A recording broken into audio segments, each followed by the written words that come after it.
लखनऊ में मुख्यमंत्री आवास पर मंत्रियों के आने का सिलसिला शुरू। आगामी विधानसभा उपचुनाव को लेकर आज मीटिंग बैठक में पार्टी के कई बड़े नेता मौजूद रहेंगे। अखिलेश यादव ने बीजेपी पर साधा निशाना ट्वीट कर लिखा, अंदरूनी झगड़ों के दलदल में धंसती जा रही है बीजेपी। जनता के बारे में सोचने वाला बीजेपी में अब कोई नहीं है।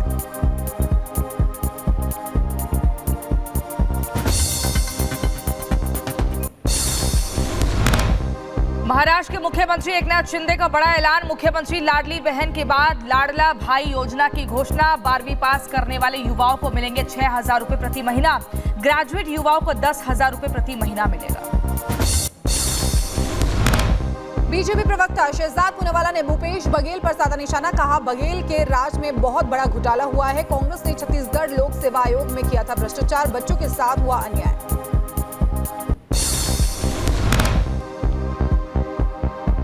खास करके छत्तीसगढ़ के बच्चों के साथ, आदिवासी समाज से आने वाले बच्चों के साथ खासकर ये बहुत बड़ा अन्याय का किस्सा है।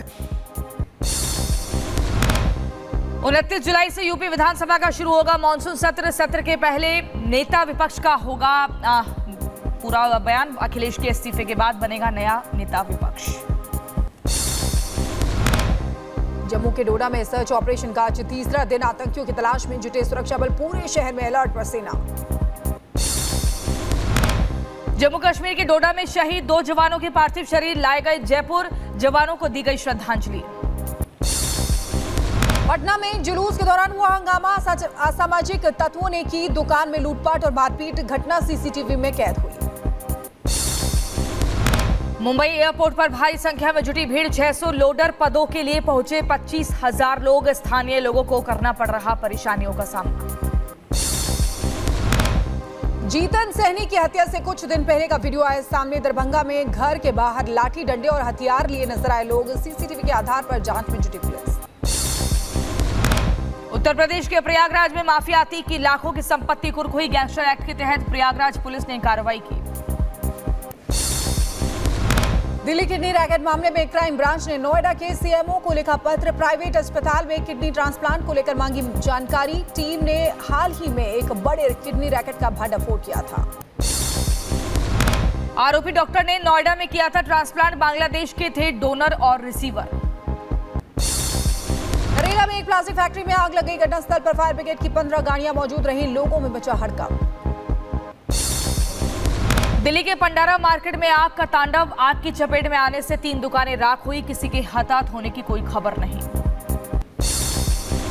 महाराष्ट्र के नांदेड़ में भारी बारिश के चलते बाढ़ जैसे हालात हैं। पानी में फंसे स्कूली छात्रों का ग्रामीणों ने रेस्क्यू किया। किसी के हताहत होने की फिलहाल कोई खबर नहीं। तमिलनाडु में लगातार बारिश ने बढ़ाई मुश्किलें। नोयल नदी सुनम्बू कलवई चेक डैम में भारी जल प्रवाह। बाढ़ जैसे हालात। हुबेई के वुहान में भारी बारिश और बाढ़। सड़कों पर भरा पानी। जान बचाने के लिए पेड़ों से चिपके लोग। चीन में भी बाढ़ का कहर। लुहोए में भारी बारिश के बाद बाढ़ आई। लोगों को करना पड़ा परेशानियों का सामना। तेज बारिश की वजह से टोरंटो में आई बाढ़। यातायात और बिजली प्रभावित। स्थानीय लोगों को करना पड़ा है परेशानियों का सामना। ब्राजील के शोधकर्ताओं ने खोजा डायनासोर का कंकाल। दुनिया के सबसे पुराने डायनासोरों में से एक का दावा किया। ट्रंप पर हमले से पहले का एक वीडियो आया सामने। रैली में नजर आया था हमलावर। पेंसिल्वेनिया रैली में ट्रंप पर हुई थी फायरिंग। ओमान कोस्ट के पास पलटा ऑयल टैंकर। चालक दल में शामिल 13 भारतीय लापता हुए। पूरे क्रू की कोई खोज खबर नहीं। हूती विद्रोहियों ने लाल सागर में हमले का एक वीडियो जारी किया है। कच्चे तेल के टैंकर को यूएसवी से मारने का वीडियो प्रकाशित किया गया।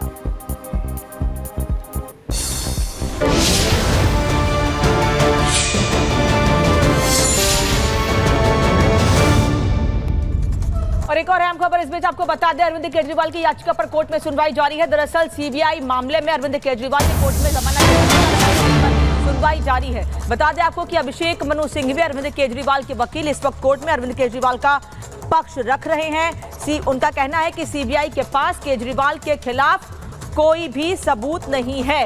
सीबीआई के पास केजरीवाल के खिलाफ कोई सबूत नहीं है। केजरीवाल के वकील अभिषेक मनु सिंह भी उनका पक्ष रख रहे हैं और कह रहे हैं कि सीबीआई के पास, क्योंकि सीबीआई शराब घोटाला मामले की जांच कर रही है, सुप्रीम कोर्ट से ईडी जांच कर रही थी, तो ईडी मामले में तो जमानत उनको मिल चुकी है, लेकिन क्योंकि सीबीआई की कस्टडी में इस वक्त है अरविंद केजरीवाल, तो इस मामले में भी जमानत याचिका केजरीवाल ने कोर्ट में लगा रखी है, जिस पर सुनवाई जारी है। अभिषेक मनु सिंह भी केजरीवाल का पक्ष रख रहे हैं और ये कह रहे हैं कि सीबीआई के पास केजरीवाल के खिलाफ कोई सबूत नहीं है। और इसी खबर पर हमारी सहयोगी सुजाता हमारे साथ जुड़ गई हैं। सुजाता, सुनवाई हो रही है केजरीवाल की सीबीआई मामले में पूरी, और लेकिन यहाँ पर कितने प्रबल लग रहे हैं कि आखिर जमानत मिल पाएगी या नहीं, क्योंकि उनके वकील ये कह रहे हैं कि कोई ऐसा पुख्ता सबूत नहीं है सीबीआई के पास केजरीवाल के खिलाफ।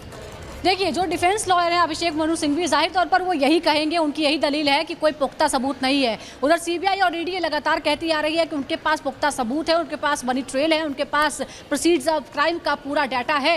लेकिन फिलहाल आपको बता दें कि आज सबकी निगाहें टिकी हुई हैं और पिछले दिनों जिस तरह से 12 जुलाई को सुप्रीम कोर्ट ने ईडी के मामले में अंतरिम जमानत दी थी अरविंद केजरीवाल को, हालांकि क्योंकि वो सीबीआई के केस में अरेस्ट थे इसीलिए उन्हें वो जेल से बाहर नहीं आ पाए, लेकिन आज अगर उन्हें राहत मिलती है तो वो जेल से बाहर आ जाएंगे। और इसीलिए अभिषेक मनु सिंघवी ये तर्क दे रहे हैं कि पहले निचली अदालत से, सुप्रीम कोर्ट से भी अंतरिम जमानत अगर अरविंद केजरीवाल को मिल चुकी है तो फिर हाई कोर्ट इस मामले में जमानत क्यों नहीं देगा। यही दलील उन्होंने दी है कि 2 बार जमानत मिल चुकी है पहले से ही। इससे पहले अंतरिम जो जमानत थी चुनाव के लिए वो भी सुप्रीम कोर्ट ने दी थी, फिर लोअर कोर्ट ने उन्हें इस मामले में जमानत दी, हालांकि उस पर रोक लग गई क्योंकि ईडी हाई कोर्ट चली गई। बाद में सीबीआई ने 29 जून को गिरफ्तार कर लिया था अरविंद केजरीवाल को और 12 जुलाई को सुप्रीम कोर्ट ने अंतरिम बेल दी थी। हालांकि सीबीआई केस की वजह से वो जेल के अंदर थे, तो सबकी निगाहें फिलहाल यहां पर है।